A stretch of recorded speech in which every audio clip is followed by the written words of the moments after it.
Peace, this is Daddy-O from the legendary hip-hop band Stetsasonic. I only touch greatness. You're going to be checking out the Conversations with Chad, because I only touch greatness right here. Yeah.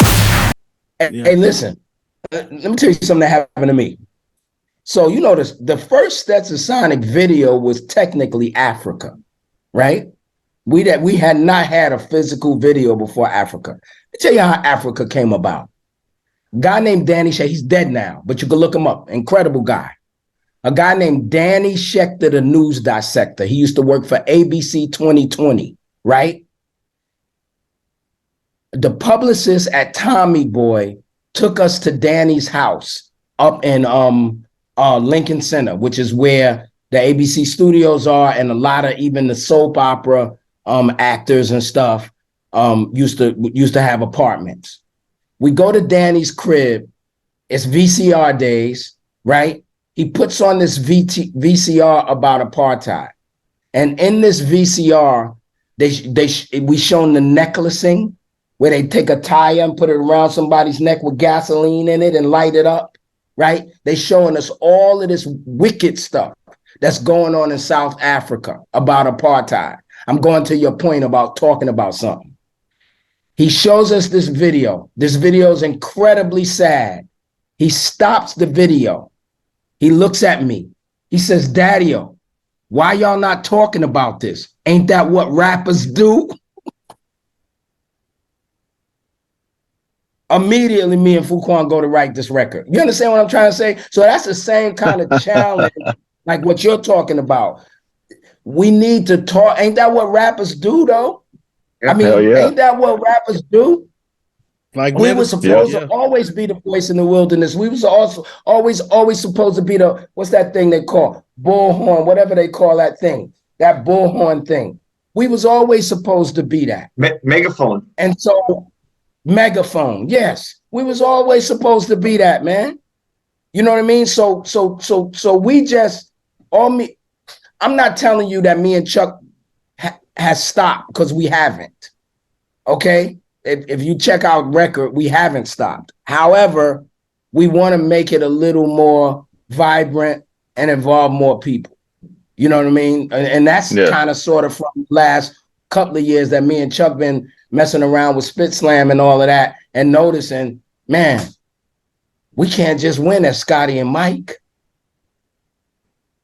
You know what I mean? Like you're gonna need somebody else on the team in order to win. You know what I'm saying? And so we want to involve people. A recent guest on our show we had, Prince, I might be stealing your question. A recent guest that we had on the show, E-Love. Do you cross paths with them being Chuck D's buddy as well? Right. I mean, we talk, not a lot, but we talk. Okay. You also had the new song, or recently a new song, Drumma Man. The video was great. It kind of reminded me of like that Will Smith movie. I Am Legend, I think it is. It kind of reminded me of that. Good song too. Thank you, sir. Thank you. What was it like working with Nickatina on drugs? Oh man, that was incredible. Like that's my guy. You know what I mean? So like, I can't say I came up to Andre Nickatina, because he probably came up to me, right? I was rapping before him. But like, it's a couple of joints. Like for instance, when Rock the Bells asked me to do what's this thing Rock the Bells does? They call it the Fab Five or something like that. And they ask you to do 5 rap records or whatever, right? Train with No Love was my number one, because I feel like that's the best beginning, middle, and end rap record ever. That is and I've heard some great stories. The Nas record where he's the bullet, that's a good one. But that Train with No Love is so incredible, yo. You know what I mean? And so I just wanted to work with Nickatina because I knew his wordplay, and he gave me exactly what I wanted. I knew his wordplay was going to be crazy. You know what I mean? My pastor did a bump in the strip club, that kind of shit.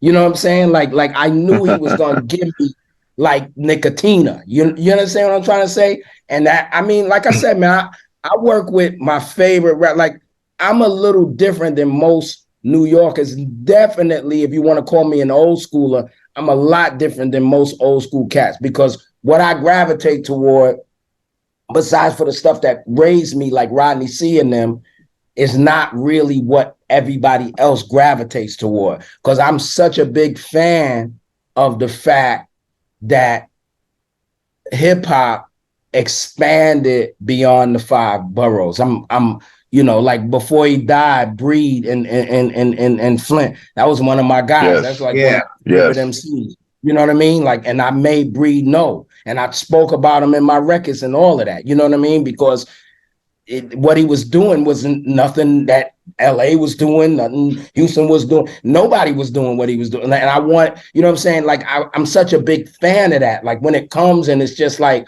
whoa, this is just you, bro. Like, this ain't got nothing to do with us. Yes, it's rap, but it ain't got, you know what I'm saying? I'm such a huge fan of that expansion. So the same thing with Nickatina. Nickatina is Bay Area, but that's straight Sacramento, bro. That is not Oakland. That's not Richie. That's not Forte. You understand? That's not 40. That's Sac. And I love that. I love that. Richie Rich, too. That's a guest on the show. It's like being in Portland and listening to Cool Nuts. You know what I'm saying? It's the same thing.